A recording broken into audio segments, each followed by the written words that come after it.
Hermanos amados en la fe, quien les habla es su hermano y amigo el profeta José Ramírez.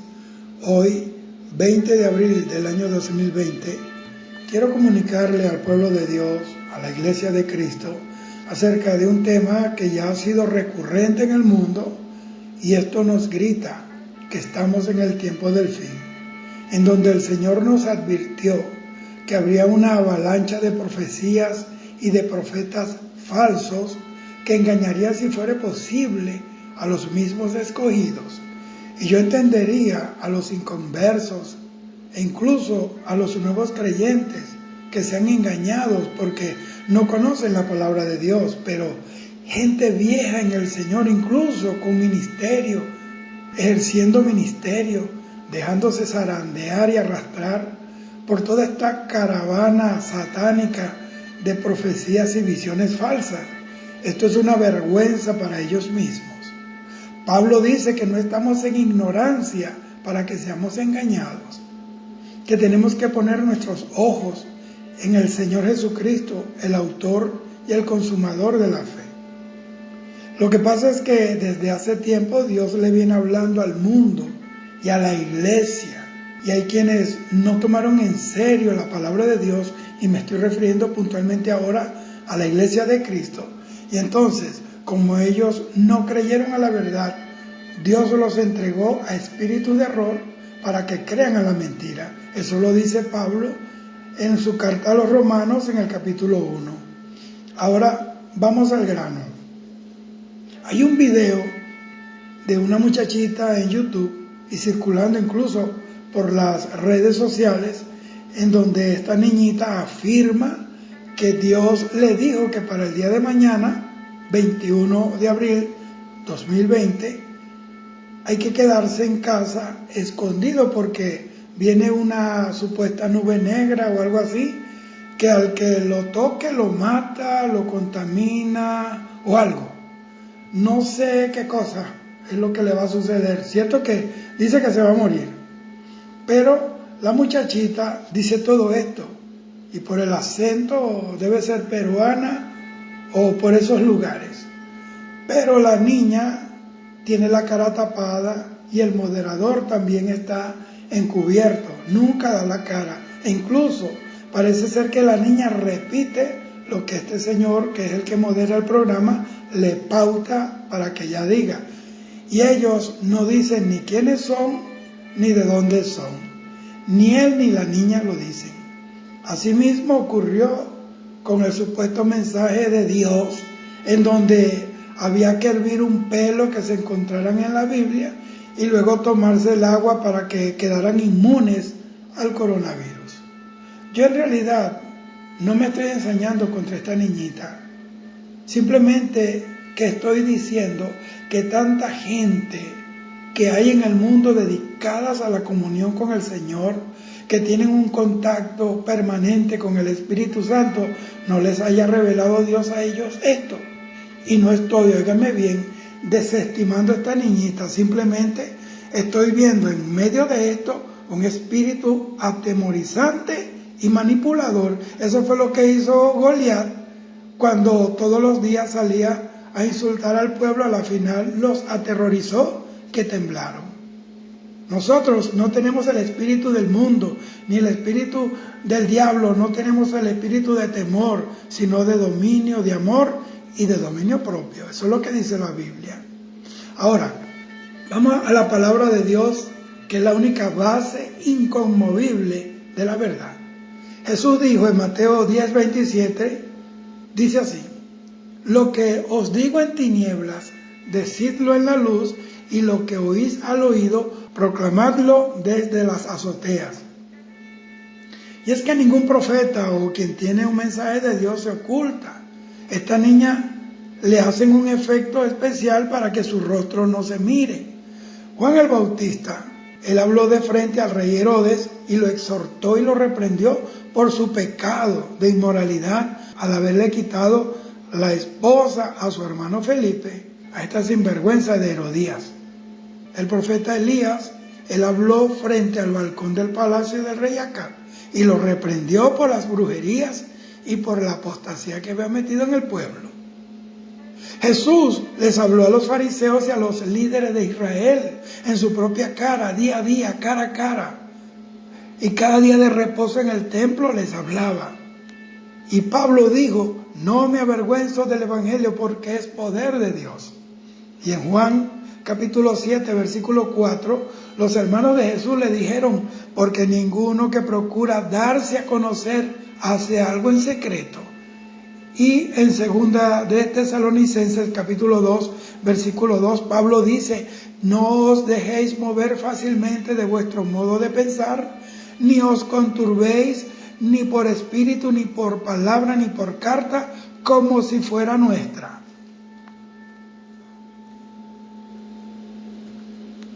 Esta misma situación de llenar de pánico a los hijos de Dios la vivió Nehemías cuando estaba reedificando los muros de Jerusalén que habían sido derribados y las puertas quemadas.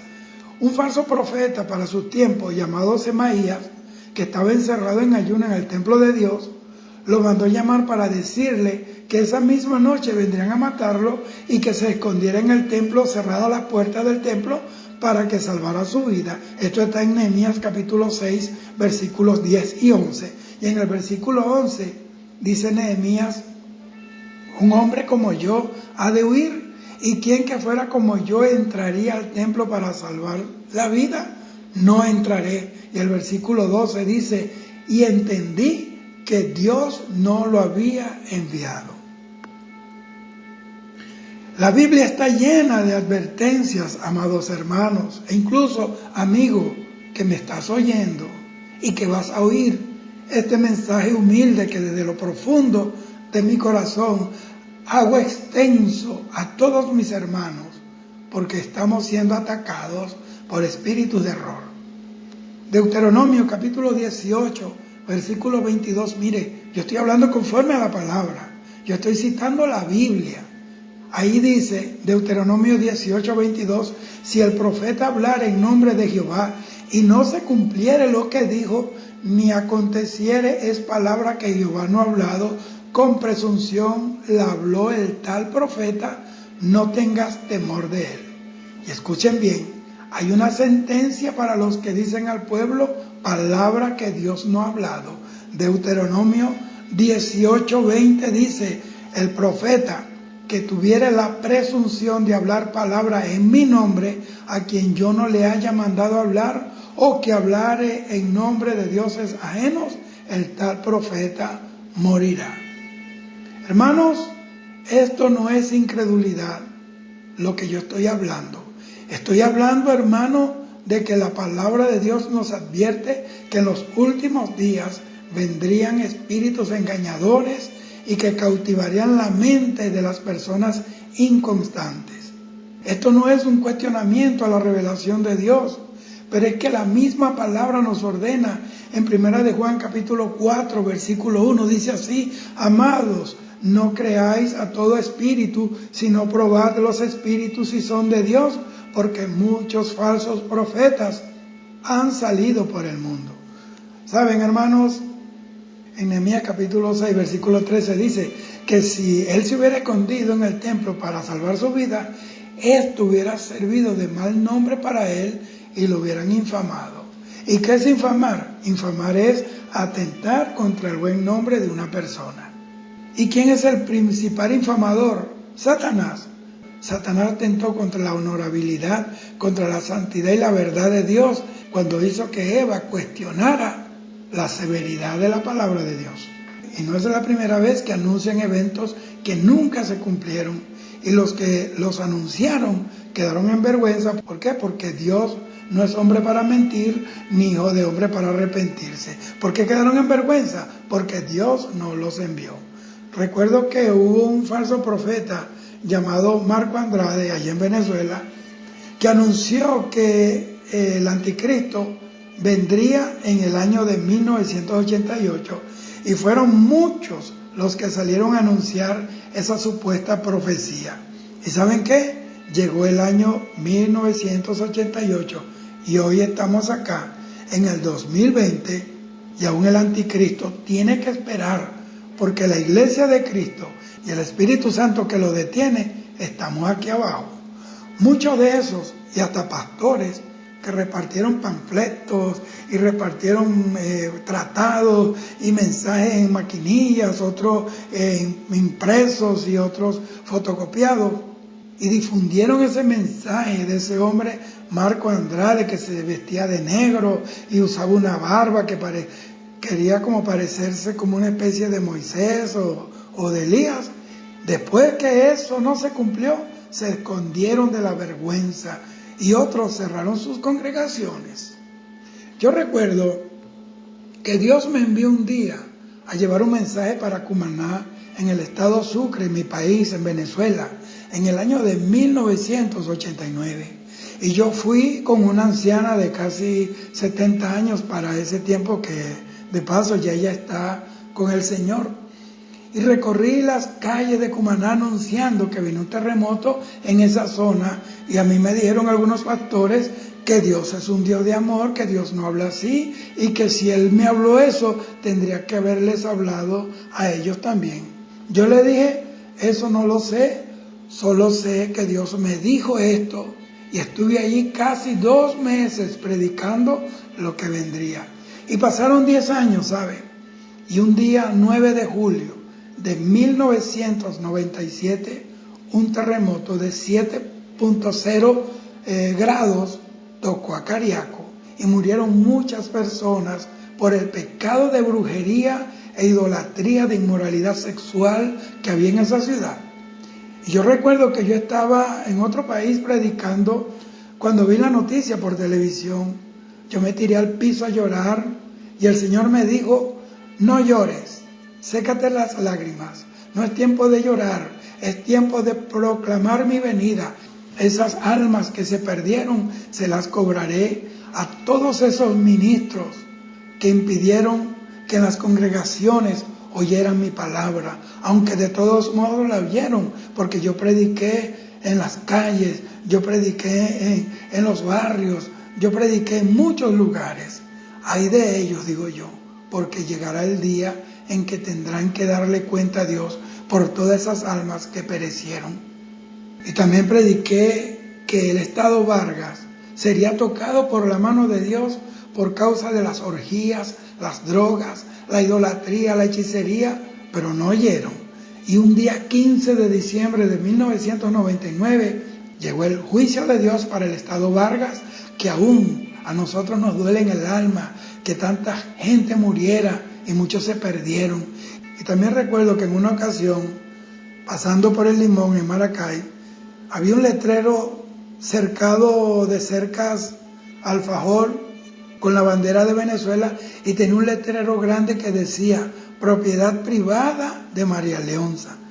Y el Señor me dijo que enviaría juicio a esa zona por su pecado de rebeldía, de idolatría, y vive Dios, quien me está viendo, quien me está oyendo y quien me va a juzgar por lo que yo digo, que mientras yo predicaba de esto, en una noche, en una congregación, afuera había una tormenta eléctrica y el cielo se llenó de rayos y luces extrañas que estaban expresando la ira de Dios contra el pecado de ese municipio. Y la gente no salían de las casas, la gente gritaban adentro, y la gente sabe que yo seré incapaz de decir algo que Dios no me ha dicho y que no he visto.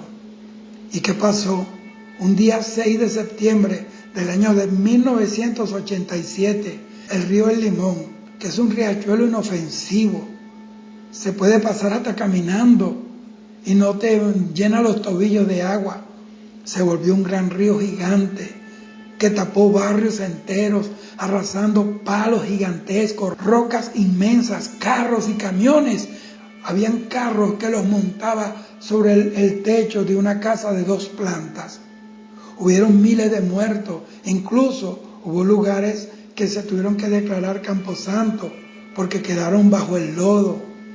porque ese no es territorio de María Leonza. Venezuela no es territorio de María Leonza. Venezuela no le pertenece a Changó, ni a Batalá, ni a Yamayá, ni a Orula, ni a Ochú, ni a Gun, Eleguá, ni a Babaluayé, ni a María Leonza, ni a Guaycaipuro, ni a Negro Felipe, ni a la India Rosa, ni a la India Tibisay, ni a Chávez, ni a Cuba, ni a Rusia, ni a Estados Unidos. Venezuela es de Cristo, y lo que estamos viendo es la manifestación gloriosa del poder del Espíritu Santo, que se está manifestando Dios en su ira en todas las naciones, porque el mundo entero está bajo el poder del maligno, y en el mundo entero las cadenas de televisión, las cadenas de radio, Hollywood, los cinematógrafos, los políticos se han levantado contra la santidad de Dios. Hay naciones que han aprobado el aborto, la droga, el matrimonio entre personas del mismo sexo, donde la brujería y la hechicería es el pan de cada día,